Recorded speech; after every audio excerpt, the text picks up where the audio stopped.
How to change payment method on App Store. Hello guys, this is Atticus and welcome back to another tutorial video.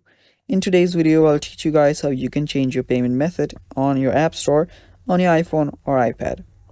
So let us get started. First of all, head over to your App Store. After you're on your App Store, simply tap on your profile icon that's on the top right. After you tap on it, you will need to head over to your Apple account. So tap on your Apple ID on the top. After you're there, what you'll then need to do is you will see an option called Manage Payments. Tap on Manage Payments. After you tap on Manage Payments, you will get an option to add another payment method. So simply tap on that and then you can add your next payment method. And after you add it, you can now change between payment methods on your App Store and on your iPhone as well. And yeah, that is how you do it. Thanks for watching guys, and that is all for the video. Thanks for watching. Stay tuned for more.